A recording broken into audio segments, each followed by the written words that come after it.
లోపల ఏ జనుల లోపల ఈ ప్రపంచంలోని తల్లి జాఫరాబాద్ గారు 100 రూపాయలు సమర్పించారు.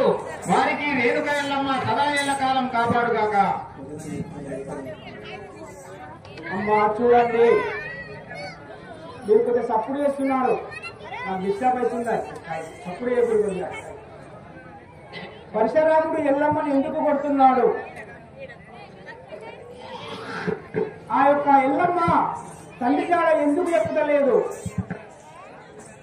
చూడండి, ఇప్పుడు ఈ కరవట్టు కాలం ఈ ప్రపంచం లోపల తల్లిదండ్రిని ఎవరిగినా హింసిస్తే వాడు నరకానికి పోతాడు. ఎల్లమ్మ ఎన్ని కష్టాలైనా ఆ యొక్క తండ్రి జాడ చెప్పుతలేదు అంటే తాను చనిపోయేటప్పుడు 12 సంవత్సరముల ఒక్క దినము దాకా అభయం తీసుకున్నది. ఆ యొక్క తండ్రి జాడ చెప్పుతే ఆ యొక్క కొడుకున్న చనిపోతాడు, లేకపోతే నేనన్నా ఆ యొక్క ఎల్లమ్మన్న తలవలికి చనిపోతాడని అభయం తీసుకున్నది. అందుకోసం ఎంత చిత్రహింసలు పెట్టినా ఎల్లమ్మ ఆ యొక్క తండ్రి జాడ తెలపలేకపోయినది.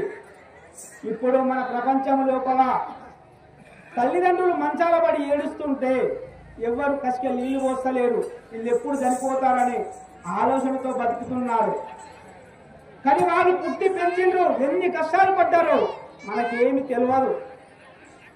వాళ్ళు ఒక పూట తిన్నరా తినలేరా మన కడుపును చూసారు కానీ వారి కడుపు నింపుకునలేరు. కానీ ఇప్పుడు బిడ్డలు గాని కొడుకులు గాని వాళ్ళ దగ్గర ధనం ఉంటేనే వారి దగ్గరికి పోతున్నారు, కానీ ధనము లేకపోతే పట్టించుకుంటలేరు. ఎక్కడో రెండు పోయి పడేస్తున్నారు. ధనము మన ఎంబటొస్తావా? ఎంత సంపాదిస్తే కావాలి? ఎంత తృప్తి పడతాం మన ధనముతోటి? పక్కన పెట్టుకొని పండుకుంటే తృప్తి పడతామా ధనముని? ప్రేమ లేదు ఎవరి మీద. అక్క చెల్లెలకు ప్రేమ లేదు, అన్నదమ్ముడికి ప్రేమ లేదు, తల్లిదండ్రుల మీద ప్రేమ లేదు. ధనము ఏం చేసుకుంటాము? ఇక్కడికి వెళ్ళి నిర్మల పోతే ఎక్కడ ఏమైతావో మనకు తెలియదు. ఎక్కడ యాక్సిడెంట్ అయ్యేది తెలియదు, ఎక్కడ ఆటో అటాక్ వచ్చేది తెలుస్తలేదు. కానీ ఒకరి మీద ఒకరికి ప్రేమ లేకుండా అయిపోయినాయి. దయచేసి మీ అందరి నమస్కారం చేస్తున్నాను. తల్లిదండ్రులు మాత్రం హింసించకండి. ఒక్కసారి ఊహించుకోండి, మనం పెంచే పిల్లల్ని ఎంత పెంచుతున్నామో మనల్ని వాళ్ళు ఎంత పెంచిండ్రు. ప్రతి ఒక్కరు అంటారు ఈ కర్మ నీకు కూడా వస్తుందని తెలుసు అందరికీ, కానీ చేస్తా ఉన్నారు. ఎందుకు చేయాలి మనకు తెలుస్తుంది కదా చేయొద్దని. పెద్ద పెద్దలు అమెరికా లండన్ పోయి తల్లిదండ్రుని అనాథాశ్రమంలో పడేస్తున్నారు. ఏం చేస్తారు వాళ్ళు? డబ్బు సంపాదించక్కడ అటే అటు తీసుకుపోతారా? తల్లిదండ్రులు ఇటే పోతారో అటే పోతారు. తల్లిదండ్రులతో వాళ్ళకి ఫోన్ మాట్లాడేందుకు కూడా టైం దొరుకుతలేదు. దయచేసి తల్లిదండ్రి అంటే ఎంత, తల్లిదండ్రి లేకపోతే మనం ఈ భూమి మీదకి లేవలేము. తల్లిదండ్రికి అంత ప్రాముఖ్యత ఉన్నది. ఎల్లమ్మకు ఆ యొక్క శిరుసు మీద ఇప్పుడు ఆ పతివర్తనాలు కాబట్టి ఆమెకు ప్రాణం ఉన్నది, మొండెంకు ప్రాణం లేదు. అభయము తీసుకున్నది కాబట్టి పరశురాముడు ఎంత చిత్రహింసలు పెట్టినా ఆ యొక్క ఎల్లమ్మ పరశురాముడికి చెప్పలేకపోతున్నది. ఎవరైనా గాని మన మగవారు గాని ఆదివారు గాని తల్లిదండ్రుల మీద పరశురాముడే కొట్టిండు కదా కన్న తల్లినని ఎవరు హింసించకండి. ఎందుకంటే ఈ నాటకం ఆడి మీకు ఏదో ఒక దారి చూసిన వాళ్ళమైతాం కానీ చెడు చూపిన వాళ్ళమైతాం కానీ మంచిగా లేదు. దాన్ని గమనించండి. ఒక నాటకం గాని ఒక సినిమా గాని మనం ఎందుకు చూస్తాం?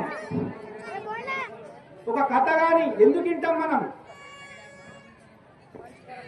అప్పటి మందం ఇని నవ్వి బాధపడి వస్తే ఉపయోగపడదు. దాని లోపల సారాన్ని గ్రహించాలి. చెరుకు తిని పిప్పిని పడేస్తాం కదా, పిప్పిని తింటామా? తినం కదా. ఆ చెరుకులాగానే ప్రతి ఒక్క సారాన్ని గ్రహించాలి. దాని లోపల ఉన్న మాధుర్యాన్ని గ్రహిస్తేనే మనకు అప్పుడు ఆనందాన్ని కలుగుతుంది, కానీ ఎవరిదాకా కలగదు. మీరు అందరికీ నమస్కారం చేస్తున్నాను. జాఫరాపూర్ భారత్ గారు 101 రూపాయలు సమర్పించారు. వారికి రేణుకా ఎల్లమ్మ సదా ఎల్లకాలం కాపాడుగాక. అదే ఎవరో పేరు చెప్పలేట. వారికి రేణుకా ఎల్లమ్మ సదా ఎల్లకాలం కాపాడుగాక. అన్నెల గంగన్న పోశెట్టి చిన్నయ్య గారు 201 రూపాయలు సమర్పించారు. వారికి రేణుకా ఎల్లమ్మ సదా ఎల్లకాలం కాపాడుగాక. ధనం ధాన్యం బహుపుత్ర లాభం శత సంవత్సరం దీర్ఘామాయు.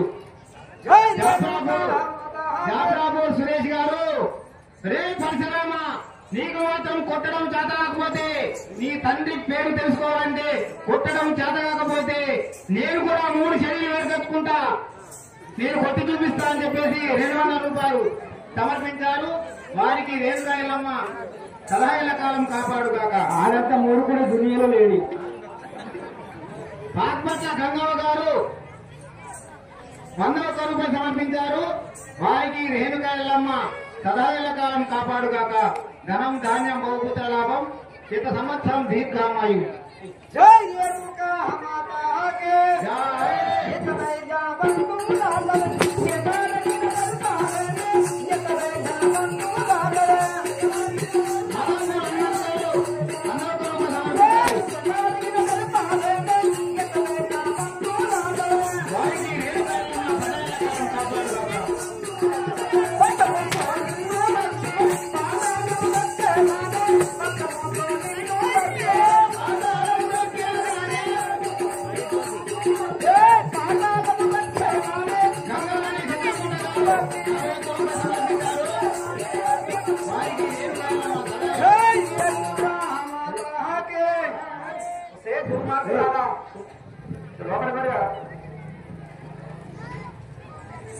ఆనదాని ధైర్యం గుండె లోపల ఉంటుందంటారు, మగవాడి ధైర్యం పెదల మీద ఉంటుందంటారు. మనస్ఫూర్తిగా ఒక ఆనది అబద్ధం ఆడిందంటే గోడ కట్టినట్టు ఉంటుందంటారు. మగవాడు అబద్ధం మాత్రం ఆనది మాత్రం అస్సలే ఒక అబద్ధం తలుచుకుంటే నిజాన్ని మాత్రం ప్రాణం పోయినా ఒప్పుకుంటారు కానీ చెప్పది.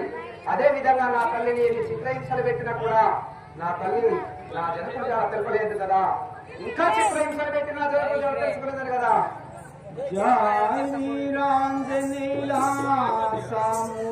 వారికి దైవమానే నేమి చేద్దో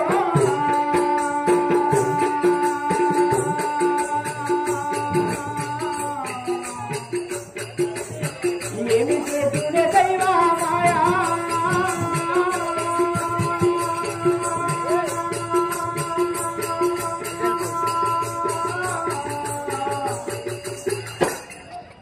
దైవమానే నేమి చేద్దో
నాయన కుమారా నీకు కోపము చాలా. సాకరి బాలాజీ గారు 100 రూపాయలు సమర్పించారు. వారికి రేణుకా ఎల్లమ్మ సదాయేళ్ల కాలం కాపాడుగాక. ధనం ధాన్యం బహుపుత్ర లాభం శత సంవత్సరం దీర్ఘామయం. నాయన ఏమిటి? పుట్ట సంజీవ్ పుట్ట పరమేష్ గారు పాపట్ల 200 రూపాయలు సమర్పించారు. వారికి రేణుకా ఎల్లమ్మ సదాయేళ్ల కాలం కాపాడుగాక.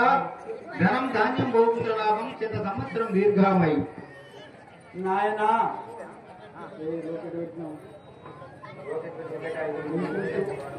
జాఫ్రాపూర్ ఋత్విక్ రెడ్డి 100 రూపాయలు సమర్పించారు.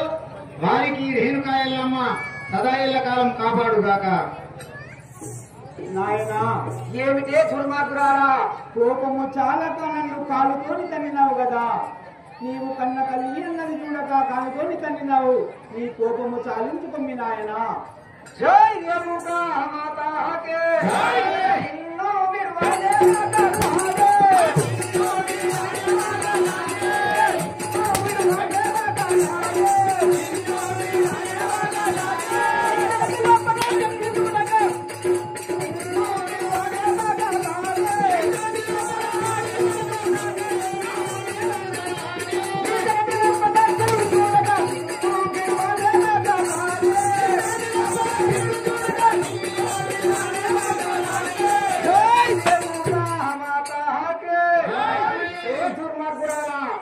ఎన్ని వన్న చిన్నలు వేస్తున్నావు, ఎన్ని మగవాడి మాటలు పలుకుతున్నావే దుర్మార్గురాలా. ఎంతకైనా తగ్గిస్తున్నావు కానీ నా జాడ మాత్రం తెలపడం లేదు కదా. ఇంత